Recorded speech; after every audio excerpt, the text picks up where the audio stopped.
and Auntie, Dr. Henrietta Mann.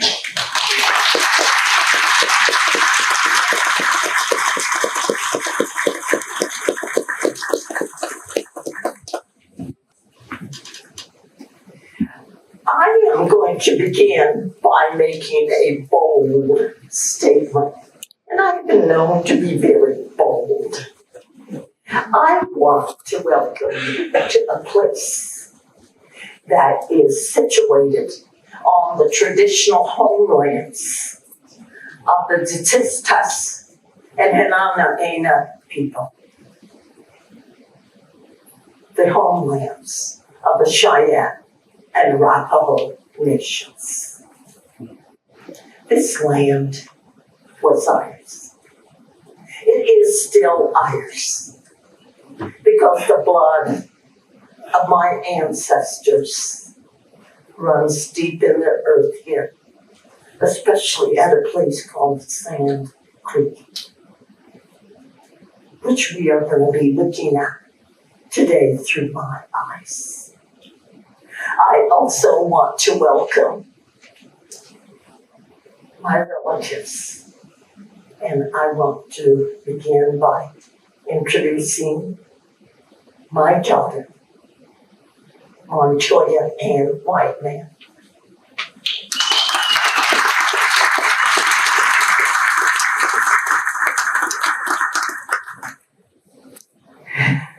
The niece that travels with me, my Helena medicine woman, they twins. My niece who traveled from the Wind River Reservation in Wyoming to hear her grandmother speak. A granddaughter back there and a great-granddaughter from the All-Runner family of Southern Oklahoma. Rick and Sally West and family. And of course, I'll forgive Benny for nearly making me a member of another tribe. I'm sure he will never ever forget that I am Cheyenne. And, you know, all of you as my relations. You're made of water, so am I. You're made of earth, so am I. You're made of fire, so am I. You're made of air, so am I. We're alike inside. You have a heart, so do I. You have a brain.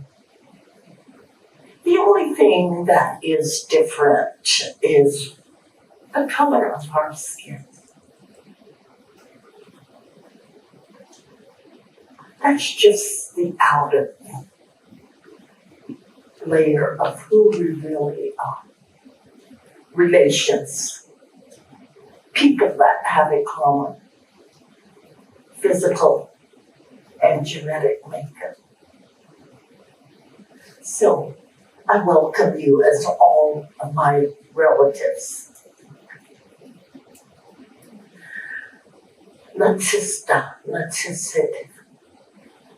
I am a Cheyenne. I am a Cheyenne woman. And before I get into the topic of my discussion tonight, I would like to express appreciation for all creation. All of it. I would like to express appreciation for this miraculous gift of life. For us as Cheyennes, a one-time gift. I would like to express appreciation for this earth, our grandmother, as Cheyenne people, or Mother Earth, that supports all life. I would like to express gratitude all of my grandparents, your grandparents, that have enriched our lives, our journeys. I want to thank them for weaving their stories, for living their histories, some of which are noble and true, and others which have been tragic and unjust. I am thankful for this brief time we have together. I've never been one to share my birthday with anyone or just tell you how many years old I am. This last May 22nd, I turned 90 years of age.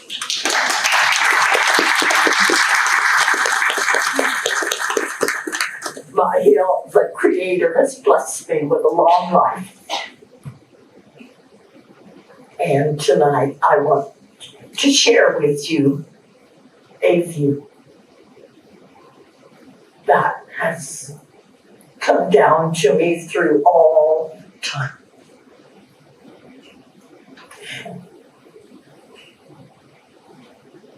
I would like to look at this presentation from the Tsitstas point of view, the Cheyenne point of view, a Cheyenne point of view. Tsitstas in our language means the people with the like hearts, the hearted alike people, a people that think not just with the mind, but with their hearts.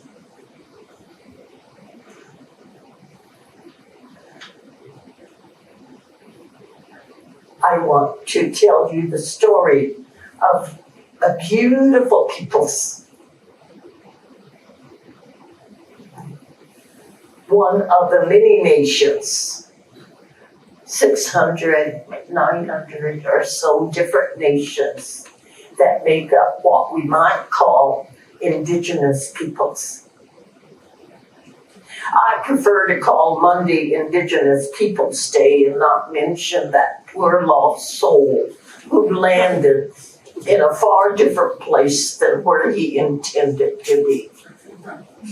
I would like to pose that he was discovered by our relatives here. He didn't discover us. He did not discover this land.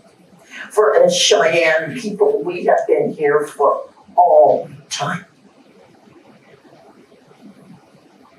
Much like the rest of you, we have our creation stories that tell of how our world came into existence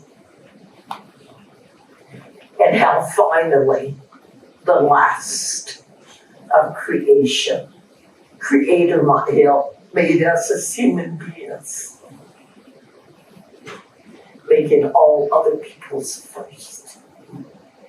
Those that swim, those that fly, those that stand rooted in this earth. All of the swimming people, the flying people, who were given life before we as the two-legged upright walkers with 5 fingers. Our relatives, our relations,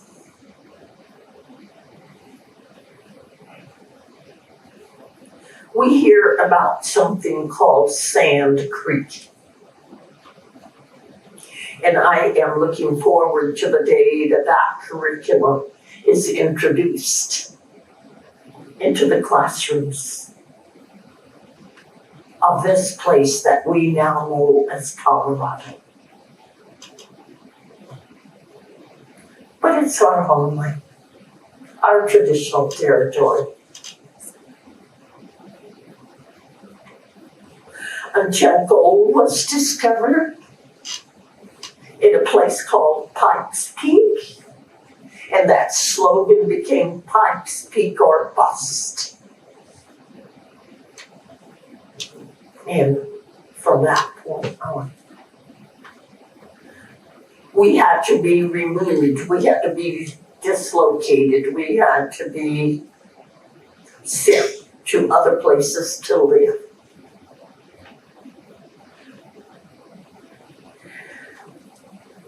But before that, we were nothing but human beings. Statistas, come on, what's done now? Who have lived here for all time because we were created here and we were placed here. These are our stories of our beginnings. Never mind what other people say. This is our story to tell, our story to live, our story to pass on to our grandchildren and those that would listen to us. Our story that sits beside all other stories of our beginnings as the first people to love and to live with this land. There was a time when it was only, come on, what's done out here, the Indigenous peoples, until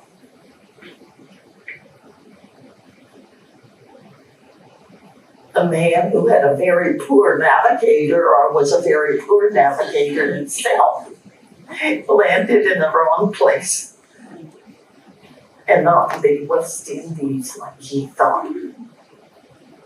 We hear a lot about what happened here, and I will get to that. But we don't often hear about who we as Statistas are. We don't hear about the people and the love and beauty that they carried in their hearts and in their minds.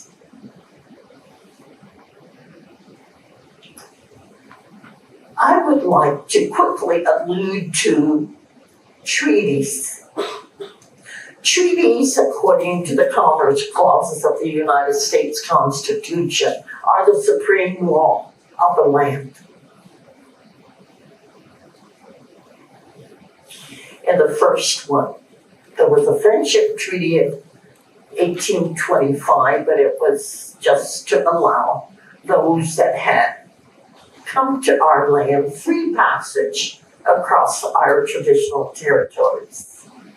But the one treaty I would like to refer to is the 1851 Great Horse Creek Treaty that we know as the Fort Laramie Treaty. The only treaty negotiated by our diplomats and agreed to by our chiefs and taken into the chief's teepee to be ratified and sanctified. The only time the entire Cheyenne nation was ever around to see a treaty negotiated between them as First Nations and those who were building a nation here.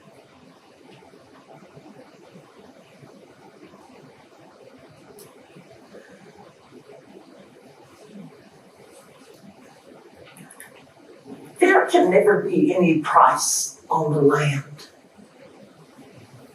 No price. And in that particular treaty, we reserved about 14 million acres of our traditional homelands here. Lands that straddled the current 4 states of Wyoming, Nebraska, Colorado, and Kansas, and the entire eastern Rocky Mountain front. Treaties. A treaty. The supreme law of the land said, this is yours. We maintain that. We retain that for ourselves.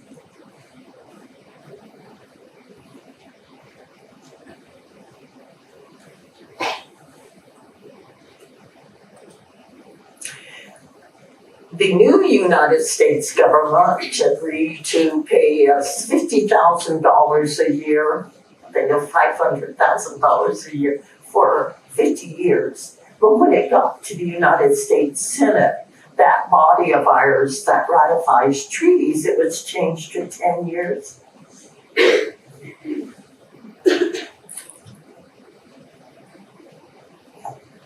I wonder what a ranch in this state costs today.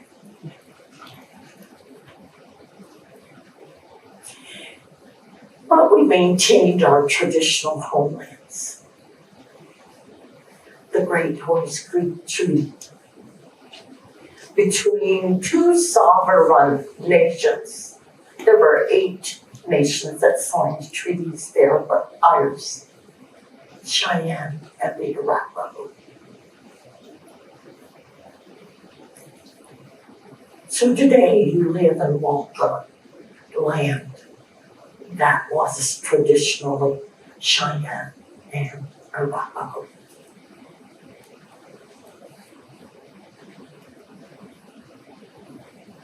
It belonged to my grandparents, my ancestors for all time.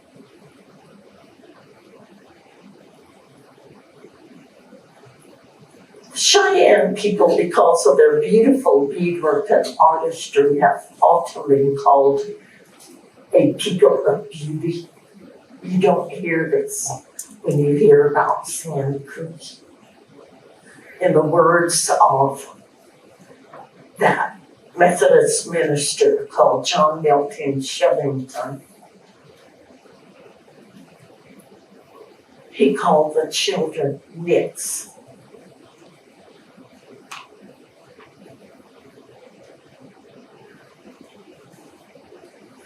And he also said, and I quote, "Damn any man that is in sympathy with the Indians.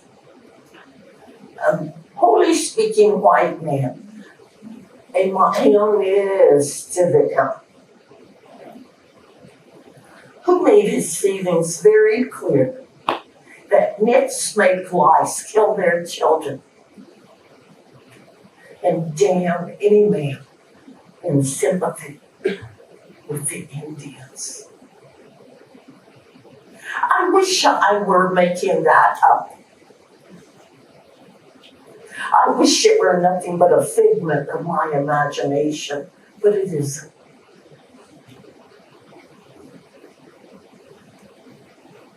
These were people whose world was created here, according to our stories. Our story to tell, our beginnings. We were placed here. We were called a people of beauty as Cheyenne people because we possessed great and prized horse herds. That 4-legged animal that we were told by one of our prophets that would carry us into the blue vision, into the blue shadow distances, that we would get on and ride and become among the finest light cavalry in the world. So we had large and prized horse herds, which on special occasions were adorned with decorated saddles, beaded bridles, and superbly beaded horse masks.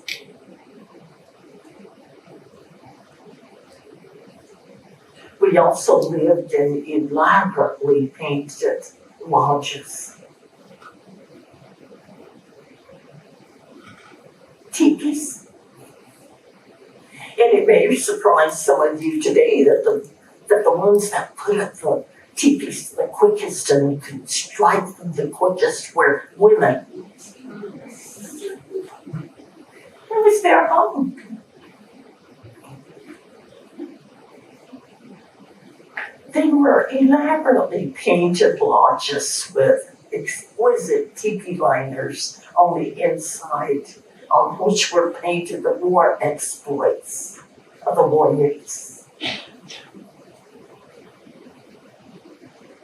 They made incomparable wall art. And the lodges were furnished beautifully. Finely tanned buffalo hides, buffalo hide pillows, painted willow backrests, and pillows encased in quilled or beaded buckskin. We love beauty. We have always loved beauty. We still do. And they wore elegantly and tastefully decorated white buckskin shirts. Oh my gosh. Softly tanned. Leggings. Moccasins. And they wrapped themselves in fur blankets from either the buffalo, the rabbit, or other animals. There is one thing I've always wanted in my life, and I have yet to get it, but I wanted a rabbit fur coat, just like my grandmother probably had.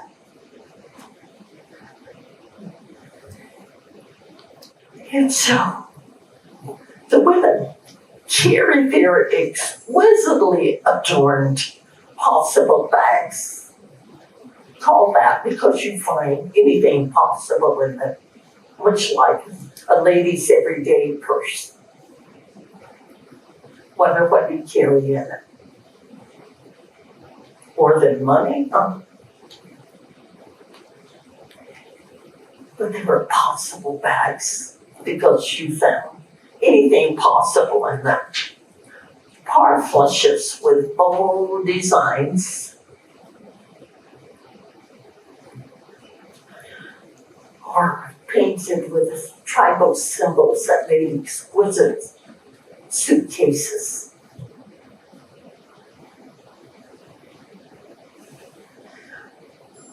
These Cheyenne people were a people of beauty. Their possessions were elegant, artistic.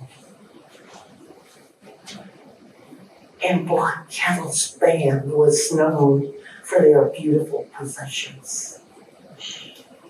Remember the name of Black Kettle in connection with Sand Creek.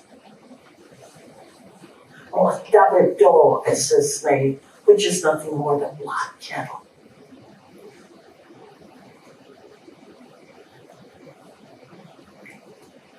He has been declared the most peaceable of all Cheyenne peace chiefs, of which we have 44.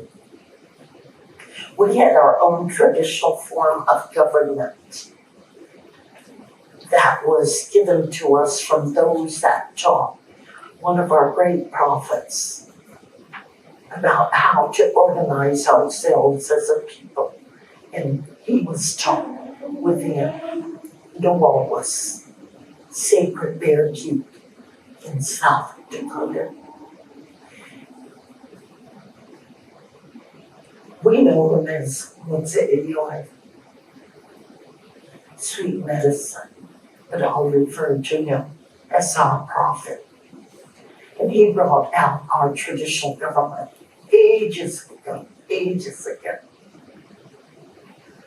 He also constituted our warrior societies. Peace chiefs were separate from the soldier chiefs. He brought out our lawways, how we were to live as a people, that we were to love one another, that we were to respect each other, that we were to be honest, and that we had to walk with humility, to always be humble.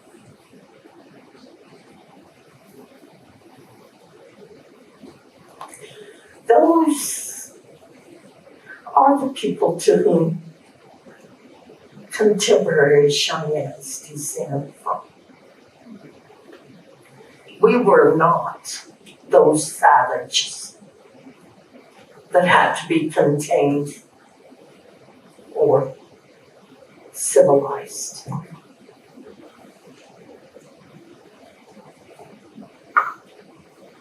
We know what peace is. We were governed by 44 peace chiefs, still are today. Peace. So elusive in this contemporary world.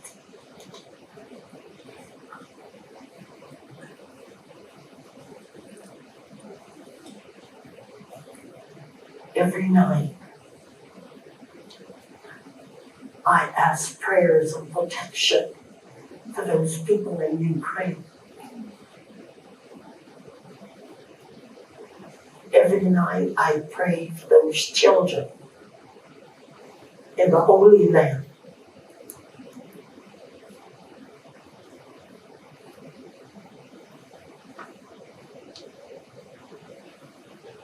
Peace. We know what peace is.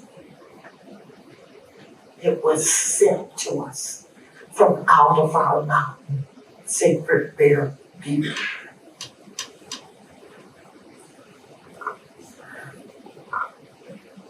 I want you to know who those people were that suffered tragically at the hands of the Colorado 3rd Cavalry on November 29th, 1864. Prior to that, in 1858, gold was discovered at Pikes Peak. Again, our prophet told us that strangers are going to come to you, and there are going to be so many that you cannot stand before them. They will come from the direction from which the sun rises, and they will come, and they will come, and they will keep coming. There will be so many that you cannot stand before them. He said, you will call them Videl. In the Cheyenne language, Videl is also the name for a black widow spider. But it is also very descriptive of the kind of clothing that he said that these people would wear. Tightly confining, almost as if they were in a sack of some kind. That they're almost wrapped in something that help or spider. He said they're going to bring things different. They're going to bring a stick that speaks with the voice of thunder. And that stick is going to be used to kill your animals and you. And we know that today it is that stick that speaks with the voice of thunder that parents must worry about when they send their children off to school. Hoping that knowing that there won't be somebody that goes in to shoot innocent little children in places such as Stony Brook or Uvalde, Texas. looks like they didn't stop with killing us as this land's indigenous peoples.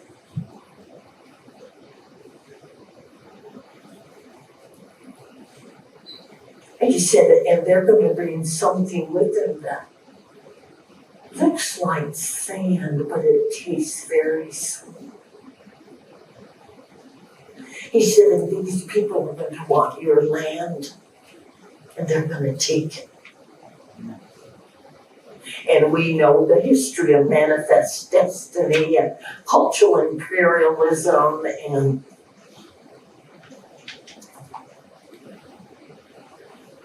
there's very little that we retain for ourselves today. He said, and then these people are going to want your children. They're going to want them to educate.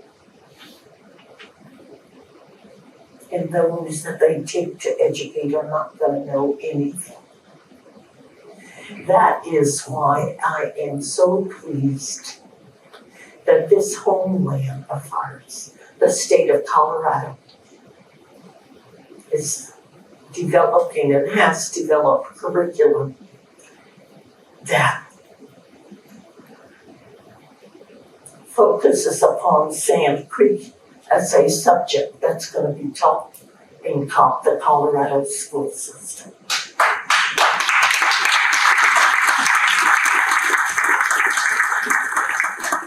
And for that, we can certainly give credit to the Sand Creek Advisory Committee, Dr. Alexa Roberts, Lenny, others that worked. I even got to put 2 cents in. We met in June and we looked and I said, how forward thinking these people from Colorado are. There is justice in this world. And so, he said, these people think differently than you do.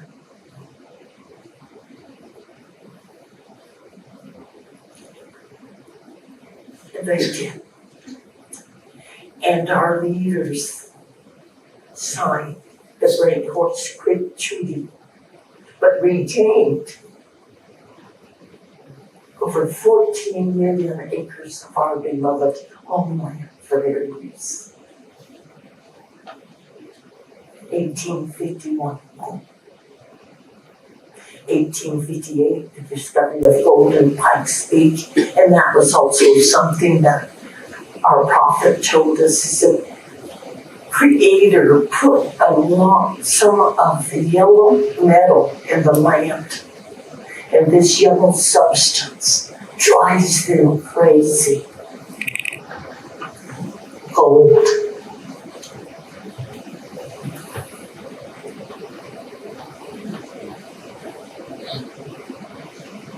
We knew it was there. And it was found. It's found here. It's found in California.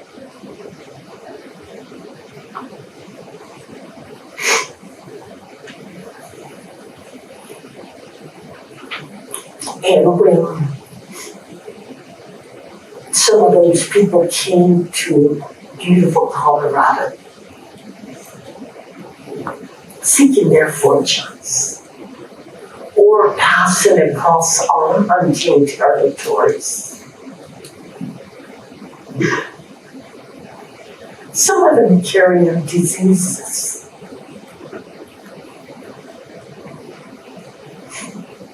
Like cholera,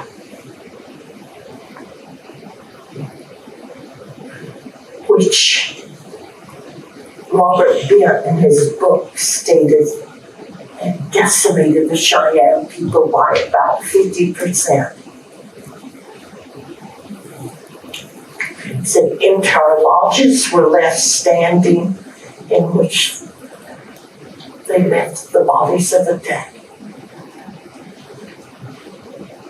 And there was this one brave chief who got on his horse. He dressed in his finery and he rode through camp. And he said, if I could see this enemy, cholera, he said, I would strike it dead. About the time he fell dead from his horse. About 50% of the Cheyenne Nation succumbed to cholera that had been carried across our hunting territories by those victim strangers.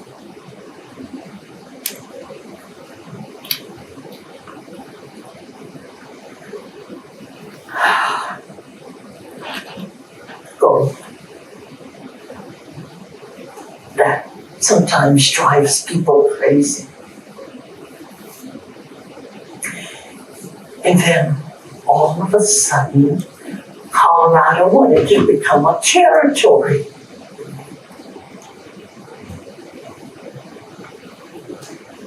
(1861). And there was a man that was a territorial governor named John Evans, who was assisted by a Methodist minister called John Milton Shillington. They wanted Colorado to become a territory.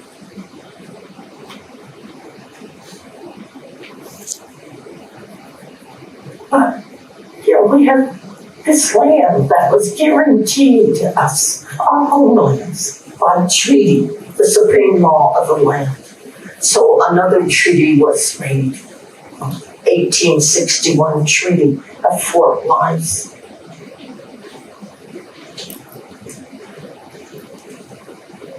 Signed by just a few Cheyennes and a few Arapahoes, which incensed the Northern Cheyenne and the Dog Soldiers. And John Evans issued two proclamations. One was, those of you that declare yourselves to be friendly Indians, report to the nearest fort. And for us as Cheyennes, it was Fort Lyons.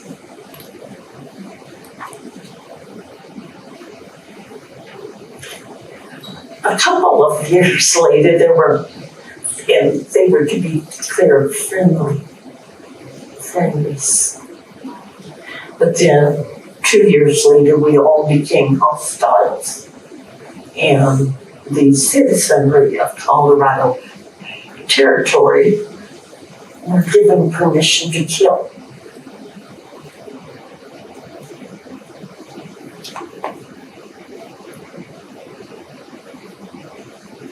My ancestors, our ancestors, no longer friendly, all declared hostile. And so Black Kettle, who has been declared to be the most peaceable of all Cheyenne peace chiefs, reported to Fort Lyons, declaring that he and the people that he led were friendlies, and they were told to go and camp down along Sand Creek.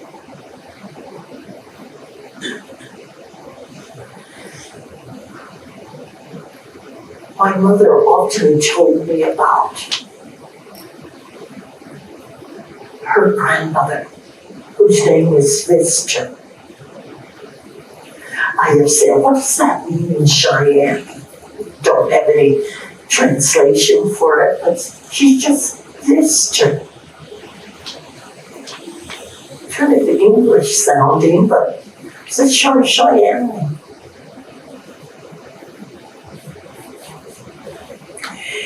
And she said that Visitor would tell them how happy they were because they were in a place of safety. The Army commander had told him to go down and camp at Sand Creek where you'll be safe. And they did. And on the night of November 28th, 1864, the young people were so happy. My mother said, her grandmother told her, they danced nearly the whole night. They played games, they were happy, they were in a safe place.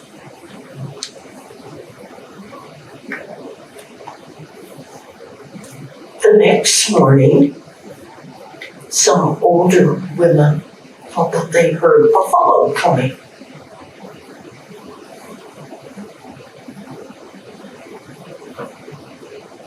But it wasn't buffalo. It was a force of 700 military men, the Colorado 3rd Cavalry, which had been ridiculed for being the bloodless third because they had not killed any Indians.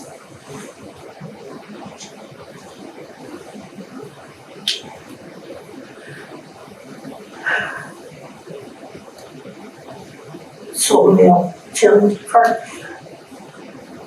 Colonel Shivington, that holy speaking white man who declined a chaplaincy to that of being a military officer, led those 700 men against what is the most peaceable of all camps, of all Cheyennes, led by Black Kettle. There were some Arapahoes there. And so when Black Kettle saw that it was the military and it was soldiers, he had cause to, he asked that there be raised this American flag on a huge lodge pole. And underneath was a small white cloth, the international symbol of peace that was flying from underneath that flag.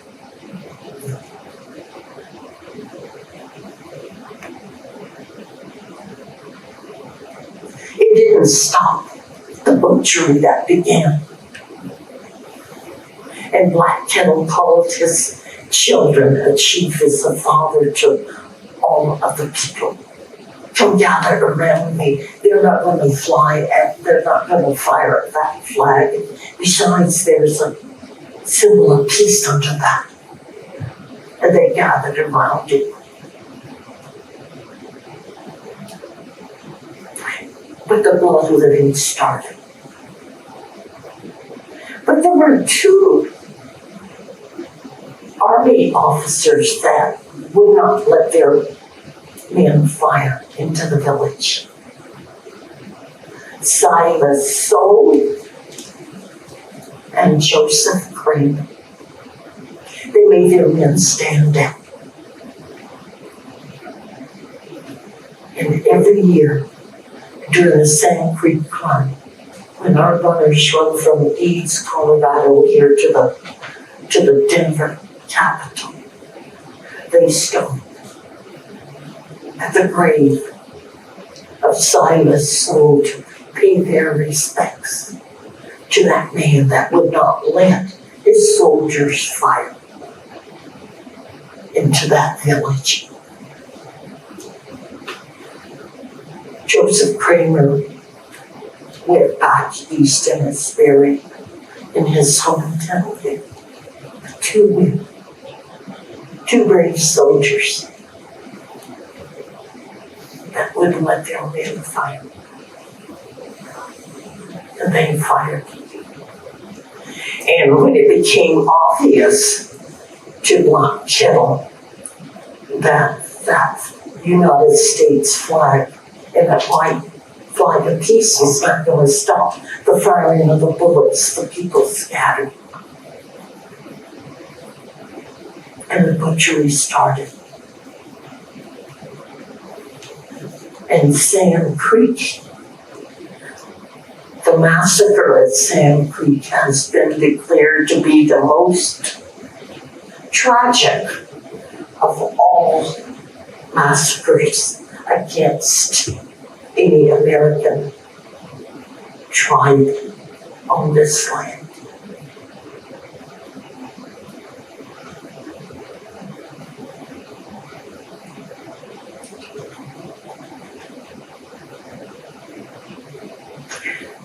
Fingers were cut from the hands of dead people to get at children.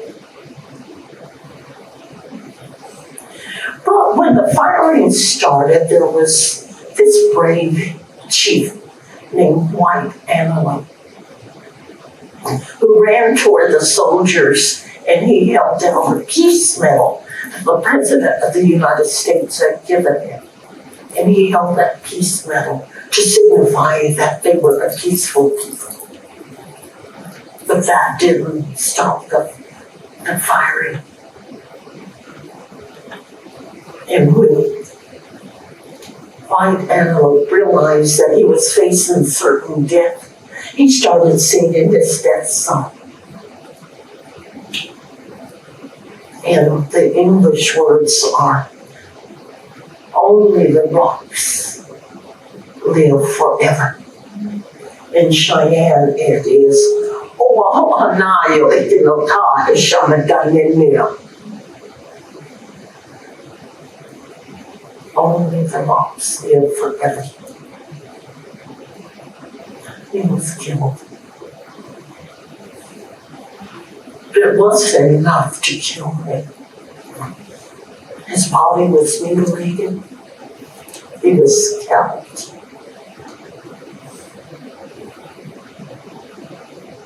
The man that knew that we don't live forever.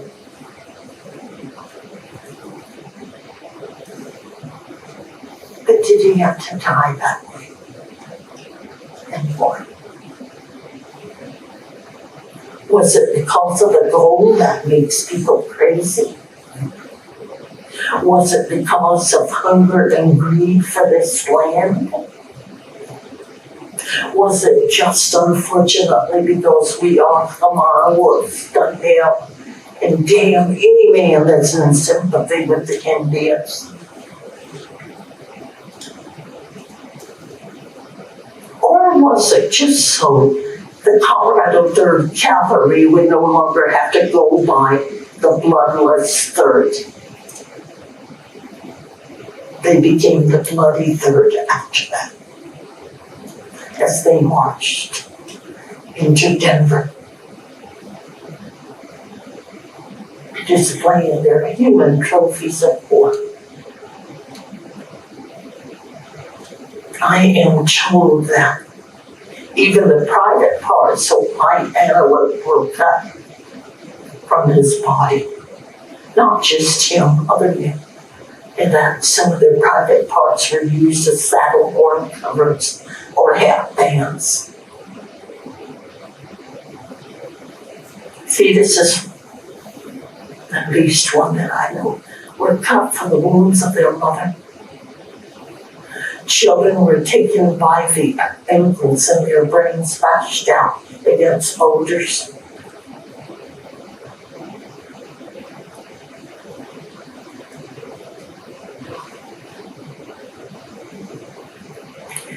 And somewhere or another, this little toddler, hardly able to walk, separated from his parents, or maybe they were killed. And he was just weaving down Sand Creek, hardly able to walk. And there was one of the soldiers that took a shot at him and missed him. And a second soldier said, "Let me shoot that little SOB."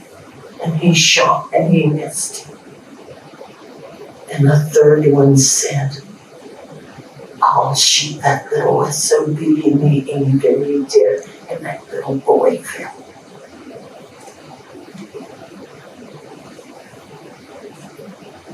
What had that innocent child ever done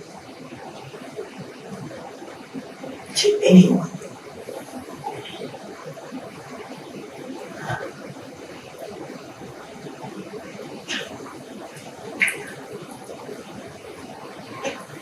And so,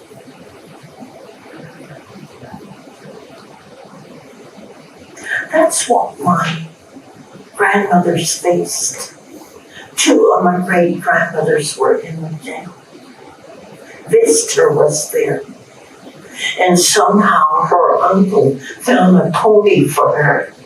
And he ran to her, put her up on the pony and hit its flanks and sent it running away. But she only got so far and she remembered her little brother. A love for the city. She turned that pony around and went back into that place where bullets were flying all around, and she found him. And she pulled him up beside her, and then she fled, but she took a bullet in the back of her leg. And my mother said she carried that wound to her dying day. She said, and I was always fascinated by that deep wound in the back of her leg. And I'd sit under the table and I'd touch it. And sometimes I'd stick my finger in that hole. And she let me. But that was a wound that my great-grandmother Visitor carried from Sand Creek. The other great-grandmother was able to escape. It was a bitter, cold November day, November 29th. And those that were able to seek safety walked to the nearest camps on the Smoky Hill to find sanctuary.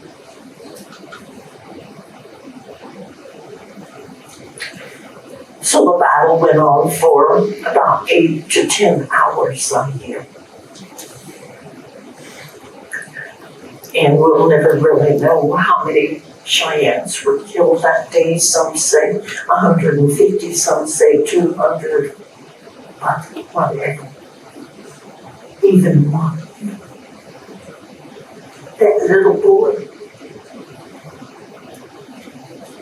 did not be killed.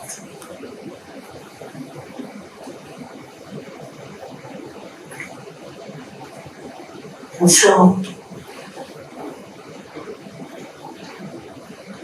Black Kettle took his camp and went south, disbanded and went south because his Northern Cheyenne relatives were upset with him because he had signed a treaty. And then Sand Creek occurred. I guess I should add a postscript to that. 4 years later, almost to the day, Black Kettle's band were attacked along the Washita River in Indian territory, this time under the forces that were led by George Armstrong Custer.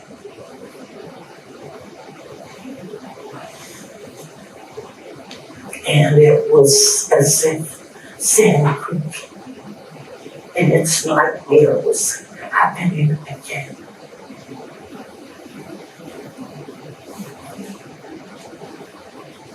Those are the people that I come from. Those are the people that I love. They gave me life as they've given life to the Cheyennes and the Arapahoes. What did they do to deserve that treatment? Except to have a beautiful homeland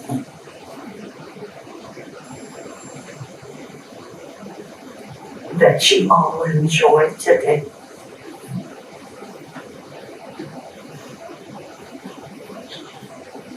To find that gold that makes men wealthy, that makes people wealthy.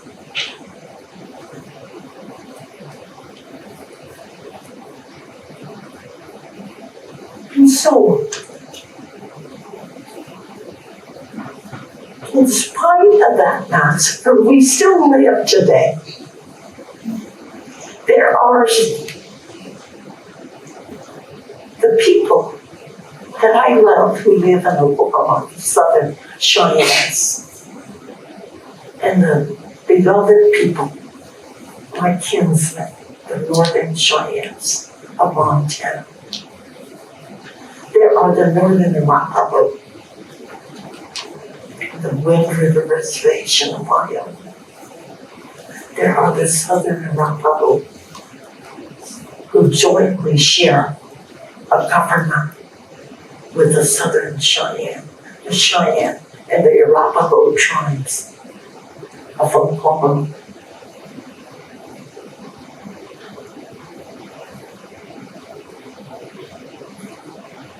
Despite what happened to us, we as Cheyenne have a collective abundance of love.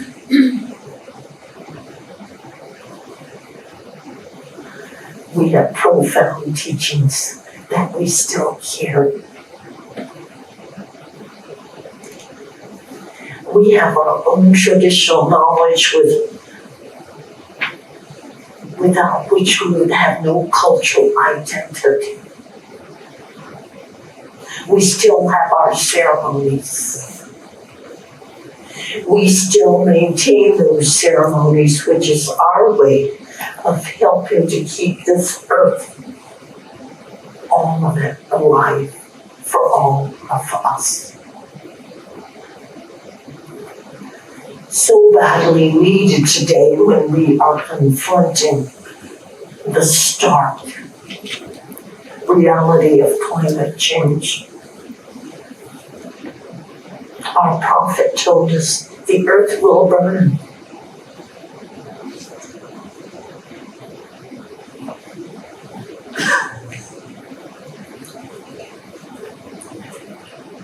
So we still maintain our teachings that come to us out of our sacred mountain, there be Noah's. It is our spiritual center of our universe. We go there still to pray, to fast, to renew our identity, to make offerings.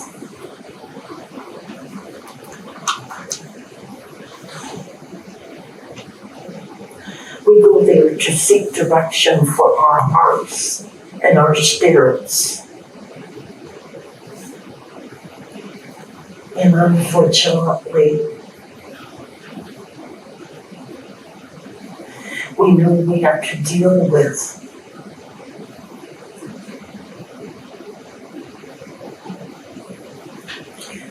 some of the ways that the strangers who are now our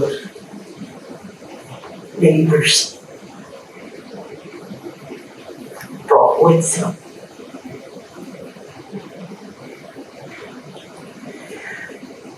And I guess I just need to mention that in 1861, in the Treaty of Fort Wise, we gave up over 13 million acres of the land that we reserved for our use in the Great Treaty at Horse Creek for a small reservation in southeastern Colorado.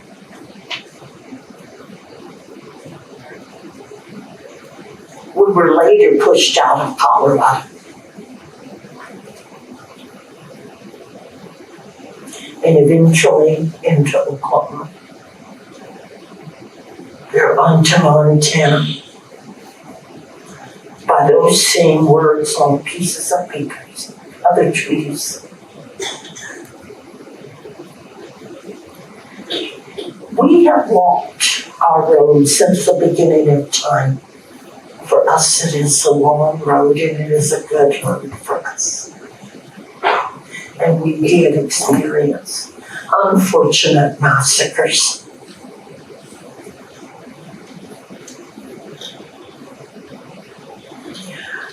I hope that they will never, ever be repeated on our homeland. Maybe I'm selfish, but we know they're going on in other places of the world. And I would like to say that we continue to carry out our responsibilities, our stewardship responsibilities for this land.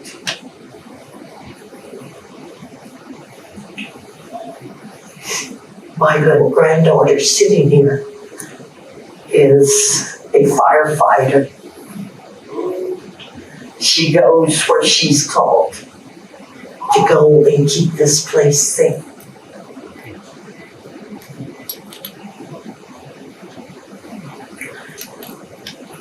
So we maintain our stewardship responsibilities to this most beautiful and sacred earth that you all call home.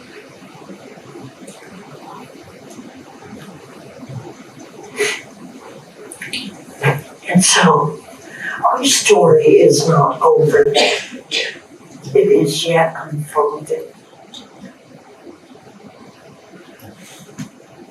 But unless we tell you of our experiences, how else are we all going to learn that those kinds of experiences must never, ever be repeated? That we can love one another, that we can respect one another, that we can take care of this beautiful place that we all share. And together we look forward to an unknown future.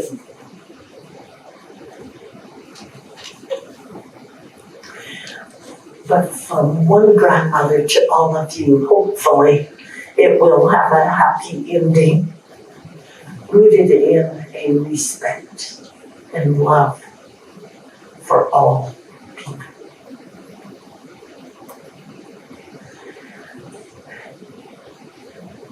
So that's my story.